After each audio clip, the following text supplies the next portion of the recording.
এখন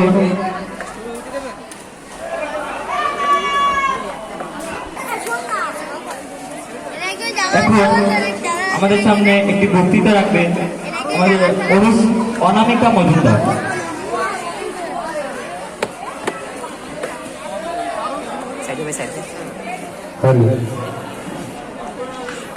উঠে এই পাশে কোনটা উঠতো ইউটিউবে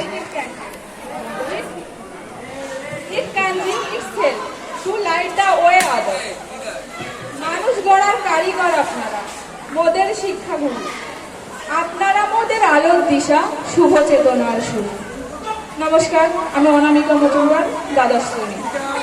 আজ 5ই সেপ্টেম্বর জাতীয় শিক্ষক দিবস উপলক্ষে এখানে যে আয়োজিত হয়েছে যে অনুষ্ঠান, এখানে শিক্ষক শিক্ষিকা মন্ডলী, তাদের প্রতি আমার পূর্ণ সম্মান জানিয়ে এবং আমার সহপাঠী বন্ধুরা এবং যারা ছোট ভাই আছে তাদের প্রতি থাকলো আমার ভালোবাসা ও স্নেহ।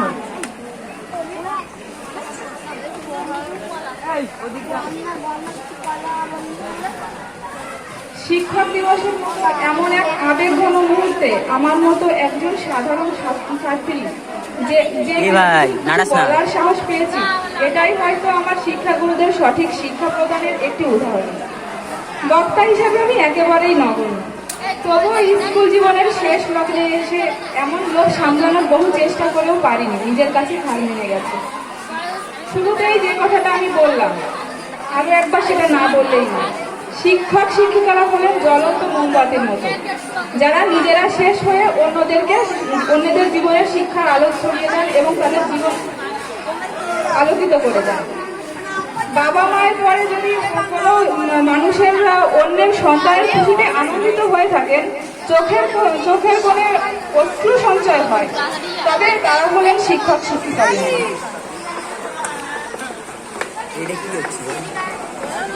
জীবন চলার পথে সর্বদা সঠিক দিশা একমাত্র শিক্ষক শিক্ষিকাগণই দিতে পারেন। এনাদের মধ্যে বন্ধুত্বপূর্ণ নির্দেশনা, শৃঙ্খলা এবং স্নেহ, ভালোবাসা, শাসন এ সব কিছুই পাওয়া যায়। একজন প্রকৃত শিক্ষকই একজন ছাত্রছাত্রীর প্রকৃত বন্ধু হতে পারেন এবং প্রকৃত পথপ্রদর্শক হতে পারেন। একজন ছাত্র বা ছাত্রীর জীবনের পিছনে যাদের অবদান অনস্বীকার্য, তারা হলেন শিক্ষক শিক্ষিকাগণ। ওনারা শুধু আমাদের পাঠ্যপুস্তকগত জ্ঞান নয়, জীবনের সুদূর পথকেও শালীনতায় ভরিয়ে দেন।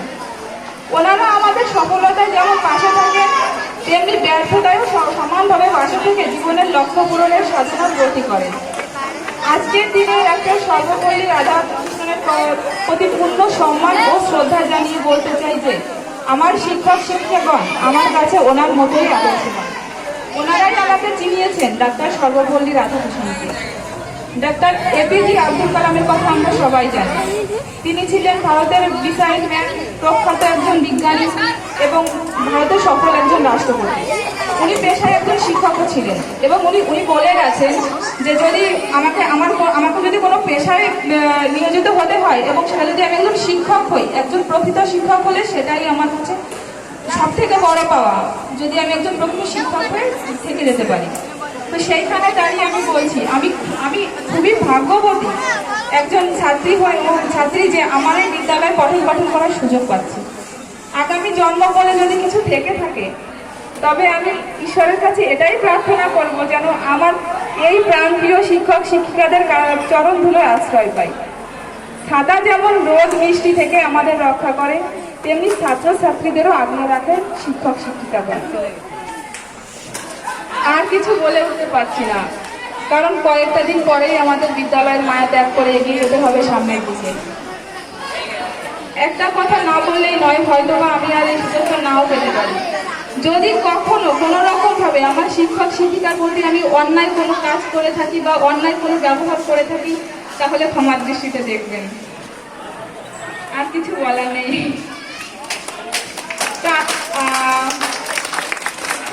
আর একটা কথা সেটা হচ্ছে গিয়ে ছোট্ট করে কিছু লিখেছিলাম।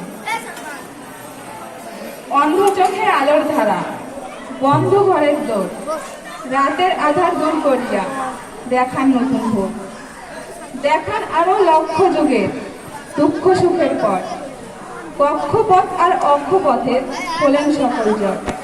ন্যায়ের পথে চলতে সদা দেখিয়ে চলেন দিন, জ্ঞানের আলোয় বোঝান তিনি, ভ্রান্ত না হয় ঠিক। দেশের প্রতি ভালোবাসা, দশের প্রতি টান, স্নেহের ছোঁয়ায় শেখান আবার জীবন চলার গান। তার মতন কে আছেন বলো শহর নগর গায়ে, প্রণাম জানাই তাই সকলে শিক্ষাগুরুর পায়। ধন্যবাদ অনামিকা মহোদয়কে। এখন আমাদের সামনে নৃত্য